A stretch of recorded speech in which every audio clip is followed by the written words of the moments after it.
राधे राधे। कैसे हो आप सभी? आशा करती हूँ अच्छे होंगे, स्वस्थ होंगे। आप सभी को कार्तिक की बहुत बहुत शुभकामनाएं। आज से कार्तिक प्रारंभ हो चुका है।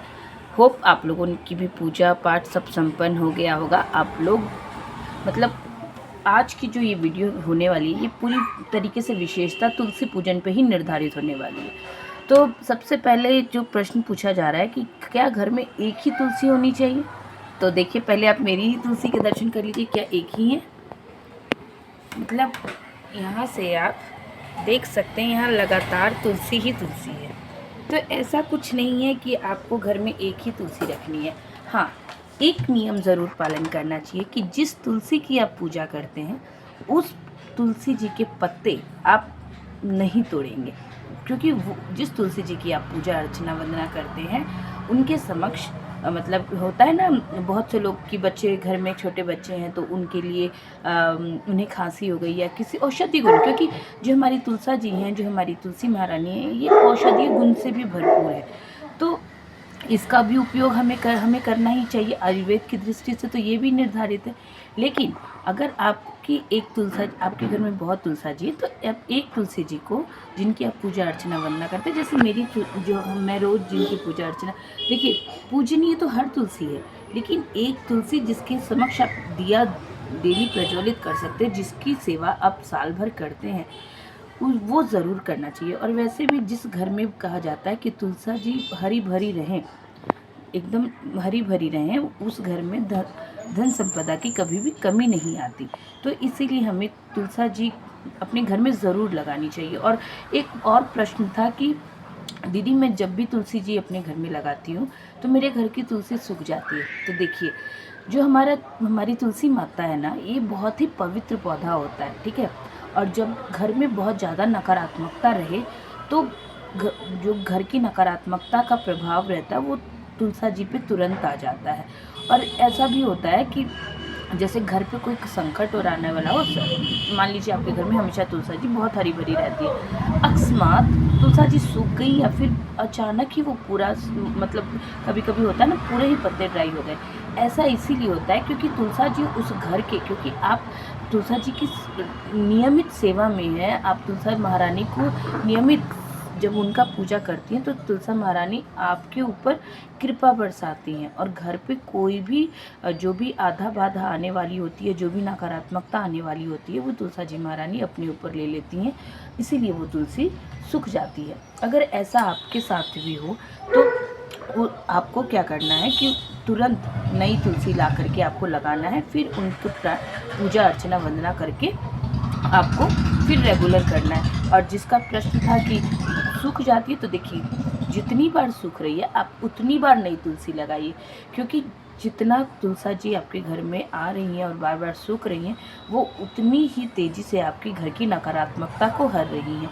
इसीलिए इसमें डरने की कोई बात नहीं। लेकिन हाँ, जब आप तुलसा जी को लेकर के आएँ, मान लीजिए आप किसी नर्सरी से ही लेके आ रहे हैं, तो पहले उन्हें निमंत्रित कर लीजिए कि हे तुलसी जी महारानी, मैं आपको आपके निवास स्थान के लिए घर पे लेके जा रही हूँ, कृपा करके वहाँ अच्छे तरीके से लग जाइए और मुझे भी सौभाग्य दीजिए कि मैं भी आपकी सेवा निरंतर कर सकूँ।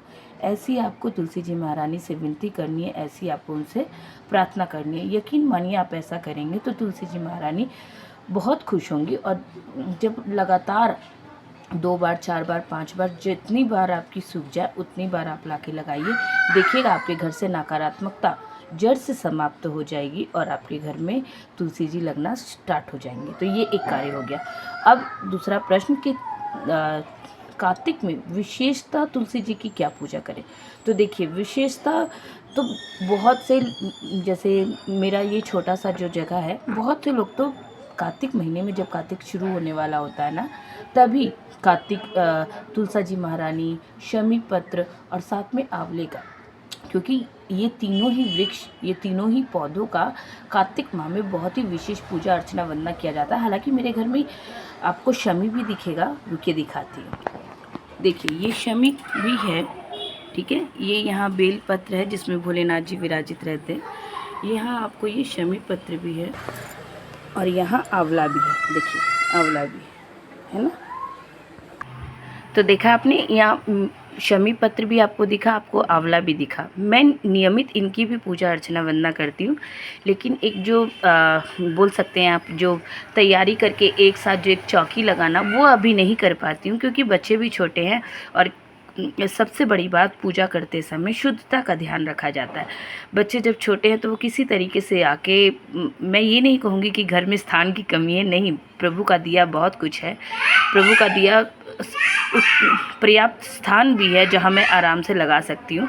लेकिन बच्चे, क्योंकि कार्तिक माह 1 माह तक आपको, जब हम वो चौकी लगाएंगे जिसमें हम तुलसी देवी, शमी पत्र और आंवला का सब स्थापित करेंगे, तो वो 1 माह तक रहेगा, पूरा संपूर्ण कार्तिक तक रहेगा ना। तो वो चीज़ जब हम करेंगे तो वो हम नहीं कर पाते, क्योंकि वो फिर बच्चे जैसे तैसे हाथों से छोड़ दे। लेकिन अगर आप सक्षम है तो आप उस तरीके से पूरी, मतलब कार्तिक माह एक स्पेशल माह है। आप उस माह में जितने स्पेशल तरीके से प्रभु का अभिनंदन कर सकते हैं, क्योंकि देखिए, रोज़ की पूजा अर्चना वंदना का अगर आपको 10% फल मिलता है ना, तो कार्तिक माह की पूजा अर्चना वंदना का आपको कई हज़ार गुना हो के फल मिलता है। इसीलिए चातुर्मास में आपको कार्तिक मास सबसे स्पेशल मास है। इसीलिए आप इस माह में आपको तुलसी जी की पूजा करनी चाहिए, आपको शमी पत्र की पूजा करनी चाहिए, आपको बेलपत्र की पूजा करनी चाहिए, आपको आंवला, क्योंकि इसी माह में आंवला नवमी भी आएगी, तो आपको आंवले के वृक्ष की भी पूजा अर्चना वंदना करनी चाहिए। तो ये हो गया विशेषता। अब साधारणतः आप क्या कर सकते हैं? साधारणतः अगर आप कार्तिक स्नान नहीं भी करें तो जैसे आप डेली की पूजा करते हैं, आप तुलसी जी को जल से सींचेंगे, हो सके तो कच्चा दूध भी तुलसी महारानी में ज़रूर अर्पित करेंगे, ठीक है। इसके साथ ही जो आपको कार्तिक माह होता है, इसमें तुलसा जी के जो सिंदूर किया जाता है वो तुलसा जी के पत्ते पत्ते पे किया जाता है, ठीक है। और इसके साथ ही कार्तिक माह में तुलसा जी पे जो अष्टगंध चंदन आता है पीले रंग का, उससे भी आपको तुलसा जी का श्रृंगार करना चाहिए, क्योंकि ऐसा माना जाता है कि कार्तिक माह में तुलसा जी का कौमार्य अवस्था का स्वरूप में उनकी पूजा अर्चना वंदना की जाती है। तत्पश्चात जो अब एकादशी आएगी, देव उठनी जब एकादशी आएगी, उस दिन तुलसा जी का शालिग्राम जी के साथ विवाह करवाया जाएगा। हालांकि देखिए, मैं भी प्रत्येक वर्ष आपको विवाह करवाती हूँ तुलसा जी का शालिग्राम जी के साथ। और उसके बाद जो तुलसा जी होती हैं, उसे मैं, जैसे बेटी विवाह करके चली जाती है, वैसे ही जब तुलसा जी का इस विवाह करवाते हैं, तो उन्हें भी मंदिर में उनके साथ उनका सिंधारा, जो भी उनका सामान, जितना आप सक्षम है, ठीक है, कन्यादान में जितना सक्षम, देखिए लोग तो कितना ही कुछ करते हैं, लेकिन आप जितना सक्षम है आपको उतना अवश्य करना चाहिए। तो इसके पहले प्रीवियस ईयर तो शायद मेरा चैनल नहीं था, तो मैं ये सब चीज़ अब आप लोगों के साथ शेयर नहीं कर सकती। हाँ, कुछ फ़ोटोज़ या क्लिप्स होंगी तो वो मैं ज़रूर आप लोग के साथ शेयर करूँगी। लेकिन इस वर्ष तुलसी विवाह में आप लोग मेरे साथ जुड़े हुए हैं, तो जुड़े रहिएगा और देखिएगा, आनंद लीजिएगा कि किस भांति तुलसी जी का विवाह करवाया जाएगा। और ये आप दर्शन कर रहे हैं, ये कार्तिक के प्रथम दिवस की आप सभी को बहुत बहुत शुभकामनाएं। तुलसा माता आप सभी पे अपनी कृपा बरसा के रखे और मुझे भी अपनी चरणों से लगा के रखे। तो राधे राधे, जय श्री हरिदास।